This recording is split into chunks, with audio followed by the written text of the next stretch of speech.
Hey, everybody, and greetings from Canada. That is where I am right now. So I apologize for the lighting. It's a little awkward because I'm in a hotel room, but we take what we can get.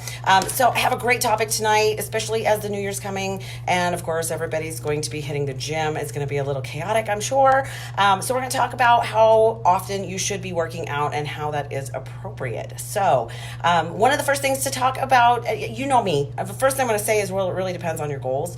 But I've been hearing a lot of memes about you should be exercising every day. And so, there's some truth to that, but there's some not truth to that. It kind of depends on what we're talking about. So we're going to talk a little bit more about that and what's appropriate. But I'm actually going to break this down into two slightly different topics. We're going to talk about what's appropriate for people who are new to exercise. And then we're going to talk about what's appropriate for people who are not new to exercise. Hopefully you can hear me. I've got this propped up here, so I want to make sure that people can hear me through the microphone.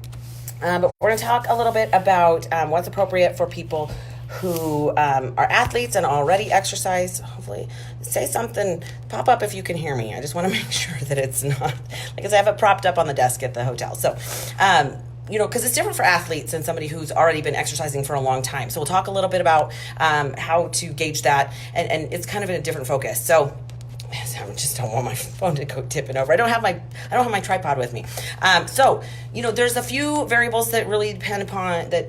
How often you should exercise depends upon. And first of all, of course, what your goal is and what your deadline is. Okay, Charles says that we're good on sound, so we're good. It really depends on what your goals are and what your deadlines are. If you have a goal that's coming up, if you're going on a trip or if you're competing, it's a totally different ballgame than someone who's just trying to figure out how to exercise and how to be healthy. So again, we'll dip into that just a little bit, but it also depends on your schedule, and is it realistic? What is your realistic ability to exercise? If you're a stay-at-home mom and you've got multiple things going on in the evenings, you're not going to be able to necessarily do every day. It really just depends on. Sometimes you have to get help, and that's not a bad thing either. Trade off with somebody else. Take their kids one day, they take yours, and you can go back and forth, or find a gym that has a daycare. There's some different things there. It also depends on the season, right? For those of us that are doing competitions or doing some sort of sport, it's really going to depend on what time of year it is. Are you getting ready for the season, or are you off season, and are you supporting that, whatever that goal is at the moment? So number 3, what your current health status is. If you are new to exercising, I don't recommend you exercise on a daily basis. Now, that doesn't mean you shouldn't move more, because I wholly believe in that. I've told coaches in the past that my life is cardio, and so I don't tend to stop moving very well, and we have to take that into consideration. But if you're just starting, you might just need to be better about getting up and moving more often, because actually a lot of your metabolism comes from just fidgeting and moving and doing things in your daily life, and not necessarily because you are specifically formally going to exercise. So that's part of it. And then the other thing to think about is your recovery time, depending on what you're accomplishing. There's some other things to that, but we'll talk about that in just a second. But if you are super, super sore the day after or 2 days later, there's a reason they call it delayed onset. You might not be able to work out on a daily basis yet. You have to work up to that situation.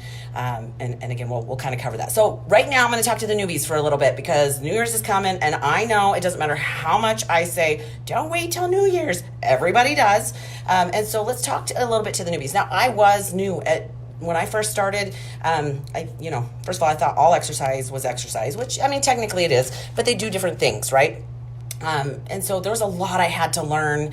I didn't work out every day. There's a lot to it. I've been new, I know. So the first thing you have to do if you are new to exercising, or if it's been a really long time in between, maybe you're an athlete in high school and it's been 20 plus years, come on, use some common sense. Don't kill yourself off. But be realistic. If you can do 3 days a week, that's great. If you can't, start with what you can. Part of it is just putting out the effort and, being in the process of how to involve that in your life on a regular basis, and create the habit. So,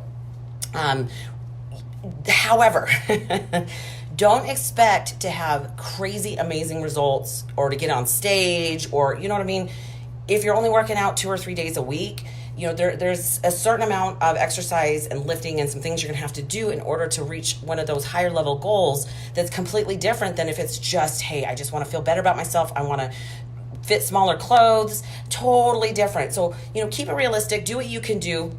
But don't think that you're going to get crazy shredded if you're only working out 2 days a week. It's just not.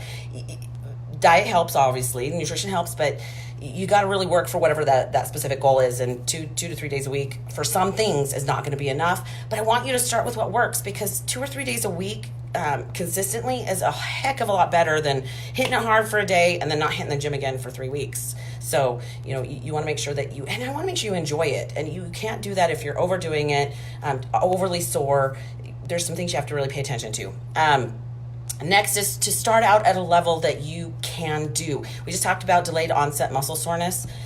Again, I don't want you to be so sore that you can't do your job or you can't pick up your child, or you want to enjoy it and you want to go back, right? And you don't want to injure yourself. So do what's realistic for you at the time. For some people, that's starting with body weight at home because they're uncomfortable with the gym. That's okay. There's nothing wrong with that. I've watched clients who start at home because that's the only thing they're willing to do, and then eventually they become comfortable and they're coming to the gym and working with me more often, and then eventually they get a gym membership. So do what works for you. You have to take your time and work your way up. Now, don't take so long that you're never seeing any results, but you can't go from a non-lifter when it comes to strength training to lifting crazy weights overnight. You're going to have to work your way up. It provides something we call progressive overload so that you can build and you can get stronger. And if you're unsure how to do that and how to do that without hurting yourself, please find a professional that you trust that can teach you. Now, a good trainer is going to not just tell you what to do, they're going to teach you what's important and how to do that. So, really do some homework when you decide to use a trainer or a coach, because there's a lot of people who have no idea what they're talking about out there. Respect your limits. If something is hurting. Now, again, there's a big difference between the burn when you're lifting, right? That's lactic acid versus like the twingy effect. Just make sure that you know what you can and can't do. If you have knee injuries, avoid something that's going to exacerbate that, and what your limits are when it comes to your ability. So one of the biggest things I teach is, I teach everybody. I even, people who have been lifting for a while, sometimes I'll back up and make sure that they understand that to make sure they're lifting correctly. Maybe they're not seeing results. I know a lot of guys will come and say, I can't build a chest. And it's because you're using way too much delt. You're not actually lifting chest. So I like to make sure everybody understands what they're supposed to do. But make sure that it works for you and that works with the situation that you're in. You should be very aware of where you should feel it and make sure that you feel it in the right location and not injure yourself. That's super, super important. To me, that's more important than anything else when it comes to exercise, is doing it correctly and not injuring yourself. And do your homework on how it depends on your goal. For somebody who's new, what is your goal? Are you trying to be leaner, or are you trying to run a race? Because those are going to be completely different workout styles, and the percentage that you do for strength training and the percentage you do for cardio may be different. A lot of people come to me saying, well, I'm doing 90 minutes of cardio every day. Okay, so basically your body's become really good at doing cardio and you're not getting anything out of it because it's efficient. So cardio is one area you don't want to be efficient at, because then you don't burn as many calories. That's just kind of how that rolls. I like to use cardio as a tool. So sometimes we do it for our heads, as some of my team knows. And sometimes, we do it because we're getting close to a goal and we need to add it in, or we need to increase that. But if you're doing no strength training and you're doing cardio and you're trying to change your body shape, you're trying to recomposition, turn fat into muscle, which we're not going to go into that today, but you can recomposition. It's going to be a little bit different percentage wise. You need to learn to strength train. And I don't care who you are, even if you're just doing body weight exercises, don't tell me that you don't want to grow muscle. You just want to tone, because fat has no shape. You're not going to tone to fat. You have to actually build some sort of muscle. You just don't have to build as much as some of us do. I like muscle, so it's totally okay. All right. So for newbies, the maximum days you can strength train is 5. That's max, right? As I will tell the athletes and the people who have some experience in just a minute, you do not grow when you lift. You grow when you rest and recover. So if you're lifting, especially heavy, 6-7 days a week, you're overtraining, and there are some significant downsides to that. Now, how do you know if you're overtraining? You tend to be tired and lethargic all the time. You're sore and achy all the time. Nothing you do seems to help that. You can't keep up. You feel a little foggy. Your body's overtraining. It's just overdone. And if you keep training faster and harder than your body can recover, you're not going to get where you want to go, and you're going to be miserable, right? And there's something to that. So be careful with that. Now, as to cardio, again, I like to use it as a tool. Just remember, your body adapts really, really quickly to it. So if you're 20 weeks out from your Cancun vacation, I wouldn't be doing 7 days a week, 45 minutes. Like, I just wouldn't. You want to work your way up there. With my clients, I don't change their meal plan and their workout plan at the same time, especially cardio. I change one or the other so I can see which variable is working for them. And it gives us tools that we can use.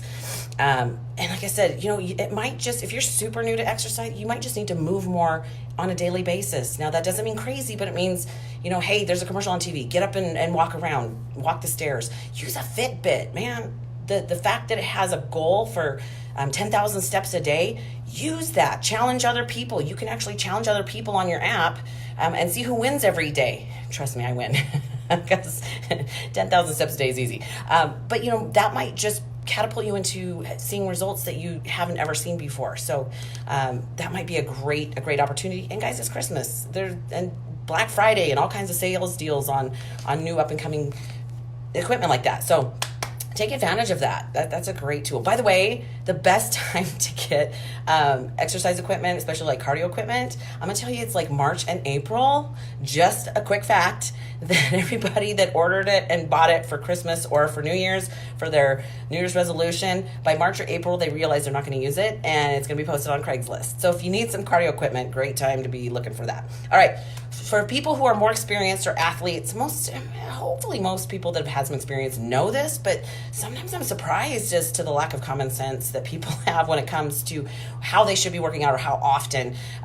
So number one, for somebody who has been lifting a long time, the biggest thing you should do is respect your recovery period. If even you may have to take a deload. A deload is taking a week where you either take the week off or you back down on how much weight you're using, and not just because the muscle needs a break and to become sensitive again, but also your central nervous system needs that break and to become sensitive again. So make sure that your recovery time is appropriate for what you're doing. Now, your recovery time during a growth season versus a lean season is going to be completely different because you're going to be lifting different. So, if you're lifting, there's been growth seasons where I've only lifted 4 days a week and made sure that I was sleeping in as much as I possibly, because my body doesn't like to do that.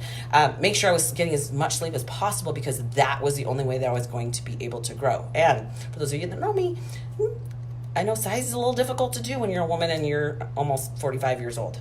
My birthday's next month. Send gifts to... No, I'm just kidding.